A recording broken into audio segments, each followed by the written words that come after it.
दोस्तों, पैसे मैं करोड़पति बनूंगा। ये कवर चित्र है दोस्तों। उफ, कौन है ये लोग? मुझे गाड़ी की स्पीड बढ़ानी चाहिए।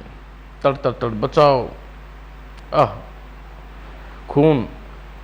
जिस्म गोलियों से छलनी कर दिया गया है। ये तो सेठ हीरालाल है। तभी मैनेजर, फोन आपने किया? Yes sir. जैसे ही मुझे वॉचमैन ने बताया कि होटल के सामने मैं मृतक को भी पहचानता हूँ। ये सेठ हीरामल है। अभी थोड़ी देर पहले ही ये डिनर हॉल में बैठे थे। Thank you manager. और दूसरे दिन, आंखें खोलिए प्राणनाथ, आंखें खोलिए। यह आपको क्या हो गया डैडी? आप हमें छोड़कर चले गए। उसी समय, मिस्टर दिनेश आपके सेठ जी के बड़े पुत्र हो? जी हाँ, मैं ही उनका आपा का पुत्र हूँ। आपके विचार से सेठ का खून किसने किया होगा? मैं क्या बता सकता हूँ। आपकी जानकारी में उनका कोई शत्रु नहीं। डैडी बहुत शांति प्रिय आदमी थे। आपको संदेह किसी पर नहीं। फिर पुलिस स्टेशन में ही, यह कौन है मिस्टर मेहता? यह मिस्टर पीटर है। इसे होटल के वॉचमैन की जानकारी के आधार पर पकड़ा गया है। यह हीरालाल पर गोलियां चलाकर भाग रहा था। तब वॉचमैन दिलीप ने गेट पर था। दिलीप इसे अच्छी तरह पहचानता था। Thank you mister Mehta. तत्काल ही। तुम्हारा नाम? अपुन पीटर है साहब। सेठ हीरालाल का खून तुमने किया? अपुन शिकार सकार के वास्ते काम किया है। तुम्हारा मतलब है तुम सिर्फ सकार के लिए काम कर रहे थे? बराबर साहब। वह मेरे को इस काम के वास्ते 10,000 रोकड़ा दिला। तुम्हारा दूसरा साथी कौन था? वीरू साहब, वीरू तारदेव। ठीक है हवलदार, इसे लाख में बंद कर दो। Yes sir. दूसरी तरफ, सुनो, आज सेठ दीनदयाल आए थे। वह अपना कर्जा मांगने आए होंगे, मगर हम कहाँ से दें? फैक्ट्री बंद पड़ी है। डैडी ने समय तो चले गए, हमारे लिए 50 लाख का कर्ज छोड़ गए। ऐसा न कहो मैं तो आप ही कोई रास्ता निकालिए भैया, मुझे तो कुछ सोचता नहीं। ठीक है, मैं सोचता हूँ। उधर सरकार, यदि तुम अपना अपराध स्वीकार कर लो तो मैं तुम्हारी सरकारी गवाह बना लूँगा और अदालत तुम्हें सज़ा नहीं देगी। इंस्पेक्टर साहब, मेरा हीरा लाल दुश्मनी नहीं थी।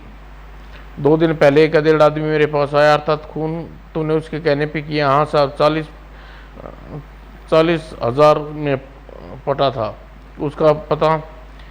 मैं उसने अपना नाम पता नहीं बताया था। हुलिया बोलो।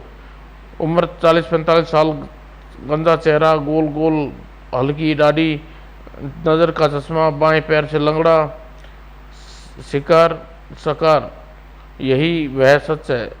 यह तो तुम सज़ा के लिए बच जाओगे। मैं झूठ नहीं बोलता साहब। भला बाहर आकर मेहता का हुलिया बताया। मिस्टर मेहता इस हुलिये के संबंधित सभी लोगों को थाने में सूचित कर दिए। Okay sir. और मिस्टर मीरा महल में, भाभी भैया दीनदयाल का फ़ोन आया है।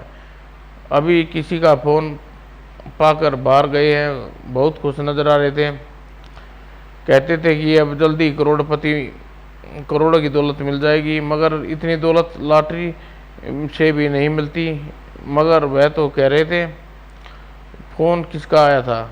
उसके किसी दोस्त का। मेरी नज़रों में कोई दोस्त भी नहीं है। 10-20 हज़ार देश के। भाभी कहीं कोई उल्टा सीधा काम तो नहीं करने नहीं बैठ गए? मुझे उन पर पूरा भरोसा है। मरने के 2 दिन पहले डैडी भी यही कह रहे थे। क्या बात है? और जब मम्मी डैडी मरने से 4 दिन पहले खुश थे, कुछ कहा था उन्होंने?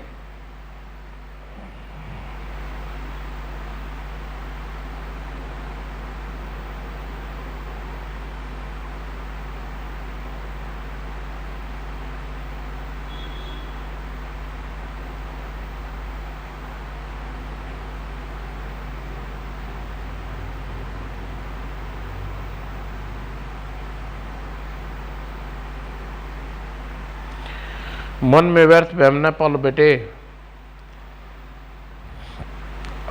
कहिए मिस्टर मेहता, कुछ पता चला? नो सर, मृतक हीरालाल के मित्रों के परिचित में ऐसा कोई नहीं है जो लंगड़ा कर चलता हो। इसका उनका कोई शत्रु नहीं। हीरालाल शांति प्रिय और मधुभाषी थे। इसका अतः उनका कोई शत्रु होगा ऐसा सोचा नहीं जा सकता।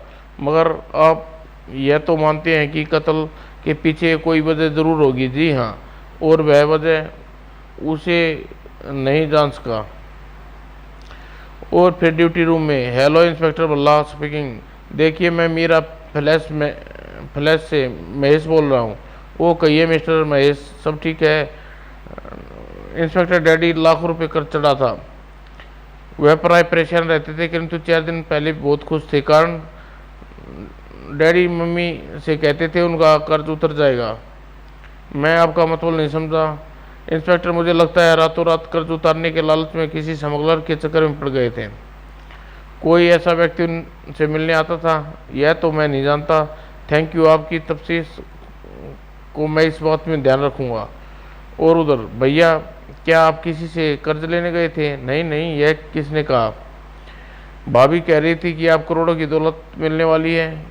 क्या यह सच है भैया? नहीं, फिलहाल तो नहीं महेश, सब किस्मत की बातें हैं। मैं समझा नहीं। मेरा मतलब कि किस्मत साथ दे तो कुछ भी मुश्किल नहीं है।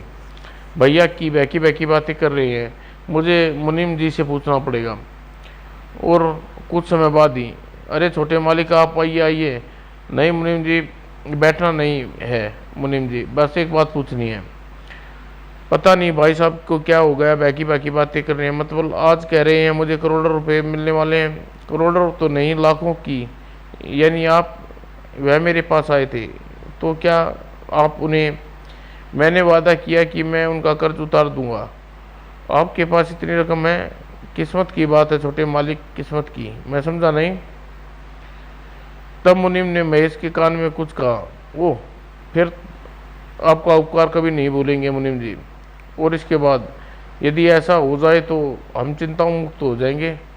और दूसरी तरफ इंस्पेक्टर बल्ला, सर, लंगड़े व्यक्ति का कोई पता नहीं चला।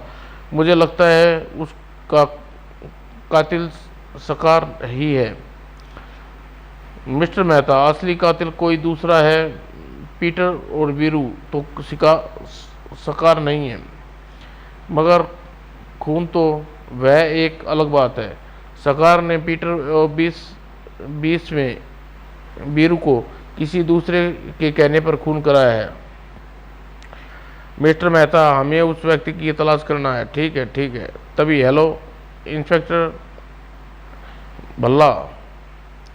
जी हाँ, मगर आप यह समझिए मैं कानून का शुभचिंतक हूँ। खैर, सेवा बताइए। मिस्टर सेठ हीरालाल का खून मुनीम शंकर दास ने किया है। भल्ला चौंक पड़ा। मगर क्यों? यह मैं नहीं जानता। खैर, अपना परिचय। सारी इंस्पेक्टर, आप हीरालाल मुनीम शंकर दास को जानते हैं? जी हाँ, उनसे मिल चुका हूँ। क्या वह अधेड़ और गंजा और लंगड़ा है? अधेड़ गंजा है तो है, मगर लंगड़ा नहीं है। और मिस्टर मेहता, किसी अज्ञात व्यक्ति का कहना है हीरालाल का असली कातिल शंकर दास है, उससे मिलना है। मगर वह अज्ञात है कौन? यह उसने नहीं बताया। आश्चर्य है। हो सकता है वह मुनीम को व्यर्थ में फंसाना चाहता हो। शायद ऐसा नहीं है। और थोड़ी देर बाद, हाय स्वामी, पिताजी, ओह, इंसान का कोई भरोसा नहीं, बेचारा। सर, यह भीड़ रोने की आवाज़ें, शंकरदास का मकान है यह तो। यस सर, मैं यहाँ आ चुका हूँ। सुनो, यह सब क्या हो रहा है? साहब, अभी अभी कोई शंकरदास का खून करके भाग गया। शंकरदास भला आदमी था। और फिर, स्वामी स्वामी, मिस्टर मेहता, आप इन लोगों को बाहर निकालिए। पिताजी, हमारा क्या होगा? ठीक तभी, आप शंकरदास जी के पुत्र हैं? जी साहब। आप बता सकते हैं खून कैसे हुआ? साहब, माँ की तबीयत खराब थी, मैं और बहन उसके पास थे। पिताजी कमरे में मैं थे, तभी गोली चलने की आवाज़ सुनी। और जब पिताजी कमरे में पहुंचे तो ओह, कोई मिलने आया था मुनीम जी से। जी, दिनेश साहब जी के बड़े पुत्र। क्या वह खून होने से थोड़ी देर पहले भी यहाँ थे? नहीं नहीं, वे शाम को ही चले गए थे।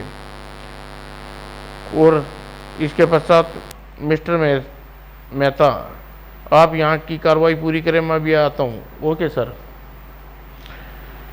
और मुझे दिनेश व महेश दोनों से मिलना पड़ेगा अगले ही क्षण। और फिर मीरा पैलेस में, मिस्टर दिनेश, किसी ने अभी अभी आपके मुनीम शंकरदास का खून कर दिया। खून? मगर वह तो श्याम, मैं जानता था आप उससे मिलने।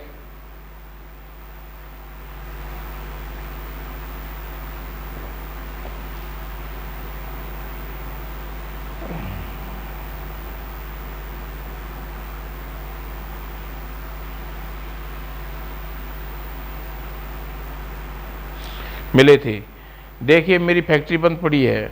मैं उनसे कहने गया था कि वह मजदूर यूनियन के नेता से बात कर ले, मगर मुनीम जी, किसी से क्या दुश्मनी हो सकती है, इस बात का पता बाद में चलेगा। खैर।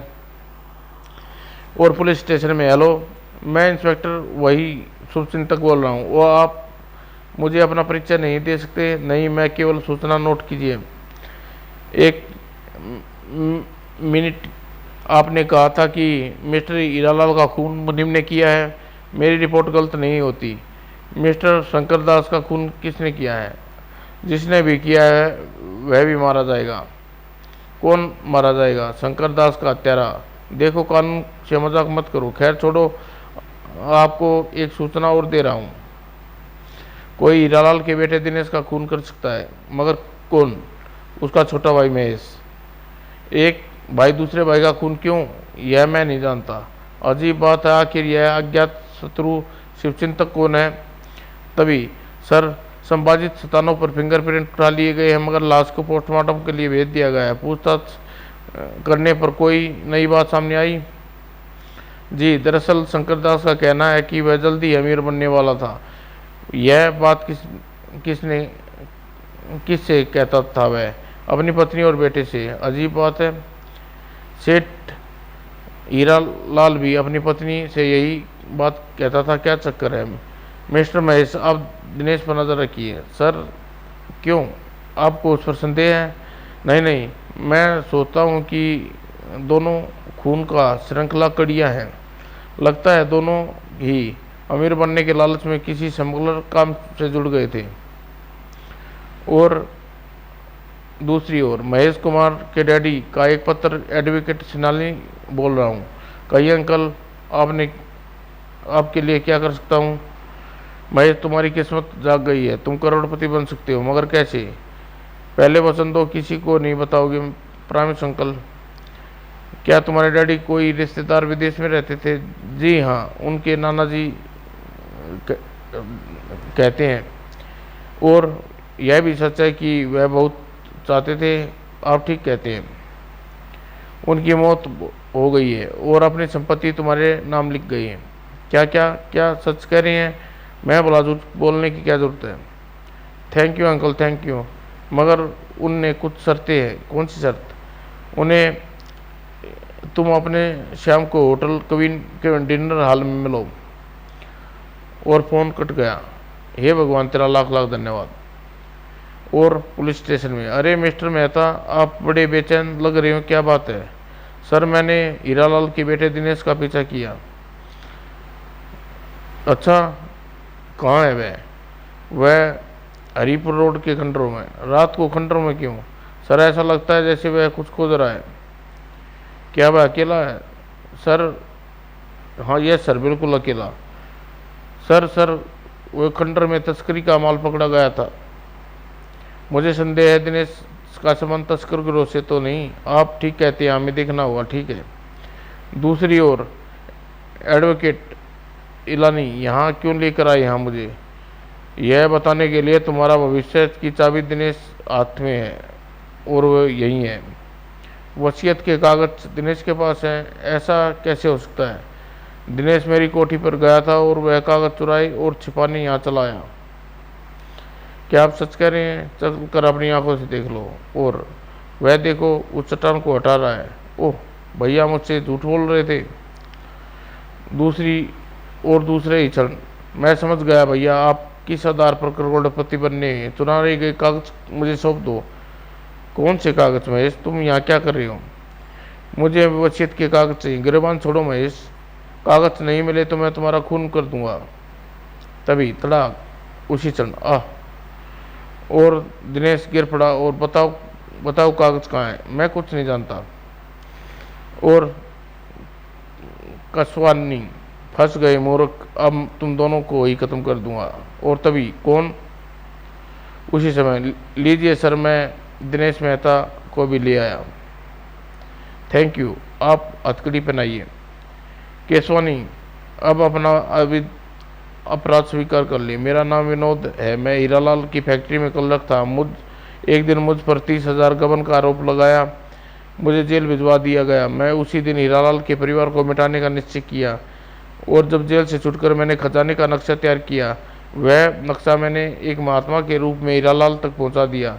हीरालाल ने खजाने का भेद शंकर दास मुनीम पर खोला, मगर हीरालाल का खून शंकर दास ने कराया। वह खजाने को अकेले पाना चाहता था। तुम्हारा मतलब कि नकली खजाने का नक्शा उसे मिल चुका था? जी हाँ। फिर शंकर दास का खून? मैंने दिनेश को फ़ोन पर बताया शंकर दास के पास खजाने का नक्शा है। तब उसने शंकर दास का खून करके नक्शा चुरा लिया, और आज दिनेश उसी खजाने के चक्कर में खंडर में गया था। जी। फिर मैंने महेश को मूर्ख बनाना चाहता था। महेश को समय वसीयत के लालच देकर खून कर डाले, मगर वे दोनों बातों में ऐसे लगे तो मुझे अपनी रिवॉल्वर उठानी पड़ी।